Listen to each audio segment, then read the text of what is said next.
देखो यार, अगर तुम लोग AEW के हार्डकोर फैन हो तो ये वीडियो तुम्हारे लिए होने वाली गए, क्योंकि गाइस CM पंक के AEW को लीव करने के बाद अब AEW के टीवी डील में AEW को मेजर प्रॉब्लम होने वाली गए। एडम कोल के AEW पर रिटर्न होने को लेकर बैक स्टेज से काफी बड़ी अपडेट आ रही गए। मर्सिडीज मोन के WWE के लीव करने को लेकर मर्सिडीज मोन ने काफी बड़ा बवाल कर दिया है। कोटा के AEW में रिटर्न सिचुएशन को लेकर इबूसी की तरफ से बहुत बड़ी अपडेट आ चुकी गए। AEW के लगातार डाउनफॉल के बाद एंजो अमोरे ने AEW को लेकर काफी बड़ा स्टेटमेंट दे दिया है। तो गाइज वहीं AEW के battle of the belt show के ऊपर AEW का पहला टाइटल मैच कंफर्म हो चुका है। तो गाइज चलिए बिना किसी देरी के शुरू करते हैं इस वीडियो को। और गाइज सबसे पहले बात करेंगे NJPW सुपरस्टार मर्सिडीज मोन की। वेल गाइज ये बात तो हम सभी लोगों को मालूम है, मर्सिडीज मोन के NJPW पर काम करने से पहले वो यहाँ पर WWE के अंदर काम करती थी। और गाइज जब यहाँ पर मर्सिडीज मोन ने WWE के मंडे नाइट रॉ से वॉकआउट कर दिया था, तो गाइज उसके बाद इस चीज को लेकर काफी सारी रूमर चली थी कि WWE के क्रिएटिव आइडियाज के साथ सहमत ना होने की वजह से मर्सिडीज मोन ने WWE कंपनी को लीव किया था।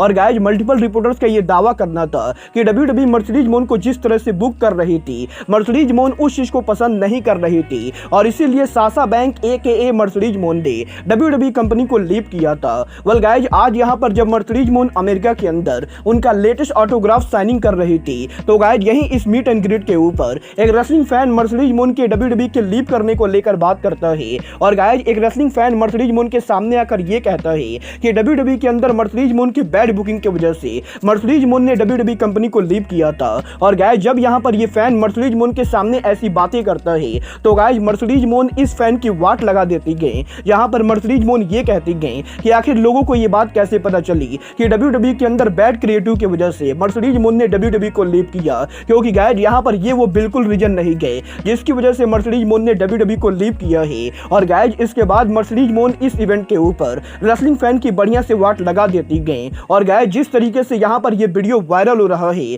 उसके बाद ये कहने में मुझे कोई भी शक नहीं गए कि मर्सिडीज मोन फिलहाल तो WWE पर वापस बिल्कुल भी नहीं जाने वाले गए, क्योंकि गाइज उनकी बातों से ये तो बिल्कुल ही क्लियर हो चुका है कि वो यहाँ पर WWE को बिल्कुल भी पसंद नहीं करती गए। और गाइज इससे ये चीज और भी ज्यादा क्लियर होती गई कि AEW ही वो कंपनी होने वाली गए जहां पर मर्सिडीज मोन बहुत ही जल्द उनका डेब्यू करेंगी। वेल गाइज ये तो बात ही मर्सिडीज मोन और WWE के हेट की, बट गाइज जहां तक बात रही रेसलर्स के आने की, गाइज यहीं इस हफ्ते AEW में एडम कोल के रिटर्न होने को लेकर PWI इनसाइडर की तरफ से एक और बड़ी अपडेट आ रही है। गाइज इस हफ्ते PWI इनसाइडर ने इस चीज को कंफर्म किया है कि AEW के ग्रैंड स्लैम पर जब एडम कोल को इंजरी हुई थी, तो गाइज हर किसी को लगा था कि एडम कोल के एंकल इंजरी के बाद एडम कोल मिनी सर्जरी के साथ ठीक होने वाले गए। बट गाइज जब यहाँ पर एडम कोल हॉस्पिटल में उनकी सर्जरी कराने गए, तो गाइज एडम कोल को एक की जगह दो सर्जरी करानी पड़ी। और गाइज यहाँ पर क्योंकि एडम कोल के फुट सर्जरी के साथ साथ एडम कोल को एंकल सर्जरी भी कराना पड़ा है, तो गाइज अब यहाँ पर एडम कोल की हालत पहले के मुकाबले काफी खराब है।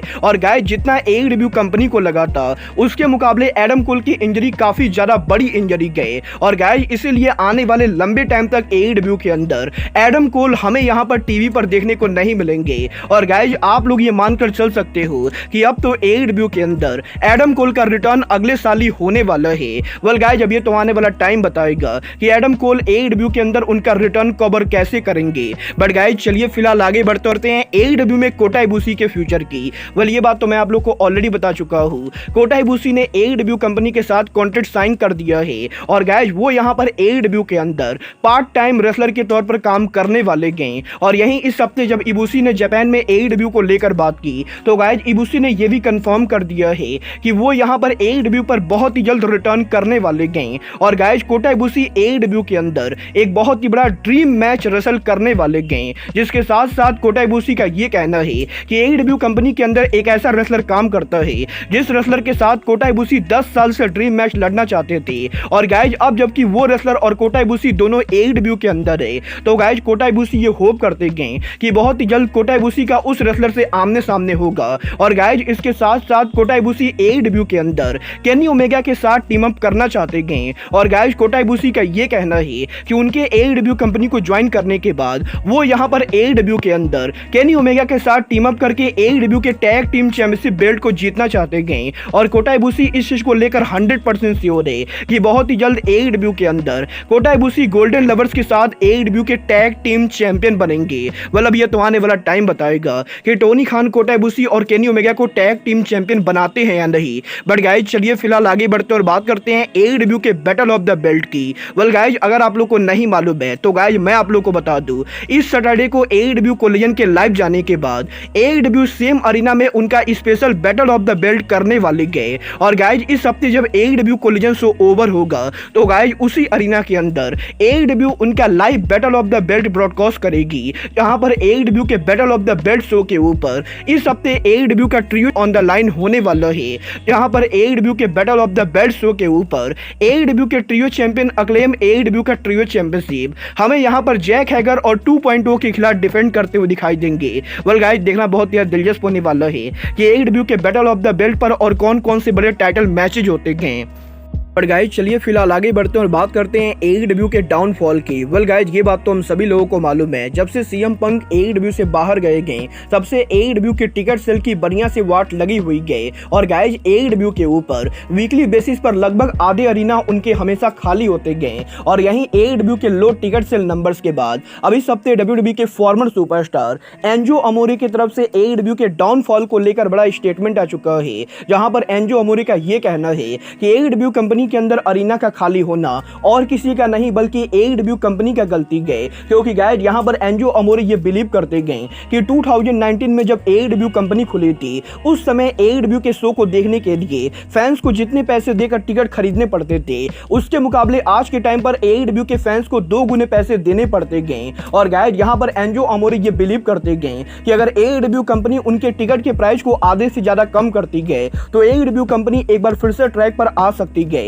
और गाइज एंजो अमोरी ये बिलीव करते गए कि जब तक यहां पर AEW कंपनी का टाइम खराब चल रहा है तब तक यहां पर AEW को टिकट सेल से कम प्रॉफिट करने की कोशिश करनी चाहिए। और गाइज AEW कंपनी को उनके अरीना को ज्यादा से ज्यादा सोल्ड आउट करने की कोशिश करनी चाहिए ताकि AEW का शो टीवी के ऊपर बेटर लगे। और गाइज AEW के डाउनफॉल को लेकर ये जो बातें चल रही गई ये बातें भी टिकट के सोल्ड आउट होने से कम हो जाएंगी।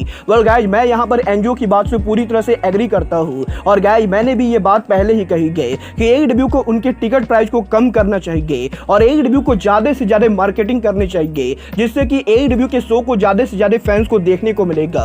वेल गाइस ये तो बात है AEW के डाउनफॉल की। बट गाइस चलिए फिलहाल आगे बढ़ते हैं और बात करते हैं AEW के अगले टीवी डील की। वेल गाइस ये बात तो हम सभी लोगों को मालूम है, आज से करीबन 2 से 3 महीने पहले सोशल मीडिया पर इस चीज को लेकर तगड़ी रूमर चली थी कि AEW और वार्नर मीडिया के बीच में 5 साल का नया टीवी एग्रीमेंट हुआ है। और गाइस इस चीज को लेकर तगड़ी रूमर चल रही थी कि AEW ने वार्नर मीडिया के साथ जो टीवी डील साइन किया है वो टीवी डील यहां पर 1 बिलियन से भी ज्यादा का है। और गाइस यहां पर AEW के $1 बिलियन के टीवी डील के रूमर्स के बाद और फाइनली इस हफ्ते रेसलिंग ऑब्जर्वर डेव मेल्जर की तरफ से AEW और वार्नर मीडिया के टीवी डील नेगोशिएशन को लेकर बड़ी अपडेट आ चुकी है। यहाँ पर रेसलिंग ऑब्जर्वर डेव मेल्जर का ये कहना है कि 3 महीने पहले AEW के $1 बिलियन के टीवी डील को लेकर सोशल मीडिया पर जो रूमर चली थी वो रूमर यहाँ पर पूरी तरह से गलत नहीं थी। क्योंकि गाइस 3 से 4 महीने पहले AEW कंपनी और वार्नर मीडिया के बीच में टीवी डील को लेकर तगड़ी नेगोशिएशन चल रही थी। और गाइस उस तरीके से जिस तरह से AEW के शो के ऊपर उस समय सारी चीजें बढ़िया चल रही थी उस चीज को देखकर वार्नर मीडिया AEW कंपनी से काफी ज्यादा इंप्रेस थी। बट गाइस अब यहाँ पर क्योंकि AEW के अंदर पिछले 2 महीने के अंदर AEW की हालत काफी खराब है और गाइस क्योंकि AEW कंपनी उनके शुरू होने के बाद आज के टाइम पर सबसे ज्यादा डाउन के अंदर चल रही गई तो गाइस इसीलिए अब यहां पर वार्नर मीडिया की तरफ से AEW को उस लेवल का टीवी डील नहीं मिलेगा जिस लेवल का टीवी डील AEW को 4 महीने पहले मिल सकता था।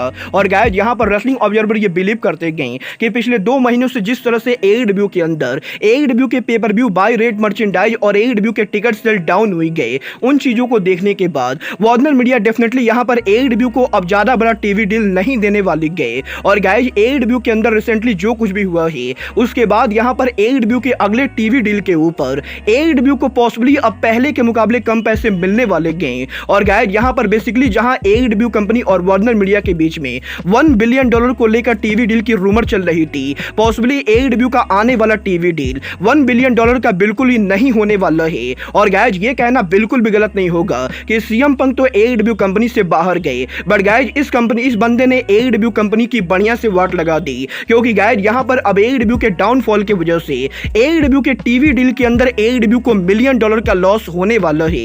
वेल गाइज अब ये तो आने वाला टाइम बताएगा कि वार्नर मीडिया सच में AEW को कितने का टीवी डील देती गए। बट गाइज जहां तक मुझे पर्सनली लगता है, अगर यहां पर AEW कंपनी को AEW dynamite, AEW rampage, AEW collision और AEW के battle of the belt show के लिए एक साल में $170 मिलियन से कम की टीवी डील मिलती गए, तो गाइज मुझे यहां पर AEW का फ्यूचर बिल्कुल ही ब्राइट नहीं दिखाई देता है। और गाइज जितना मुझे मालूम है, AEW कंपनी को सक्सेसफुल होने के लिए कम से कम वार्नर मीडिया से 170 मिलियन का टीवी डील मिलना चाहिए। वेल अब ये तो आने वाला टाइम बताएगा कि AEW को $170 मिलियन की टीवी डील मिलेगी या नहीं। बट गाइज फिलहाल के लिए अब आज के इस वीडियो में बस इतना ही। मैं मिलता हूं आपसे अपने अगले वीडियो में। बट गाइज तब तक के लिए goodbye, good night and bang.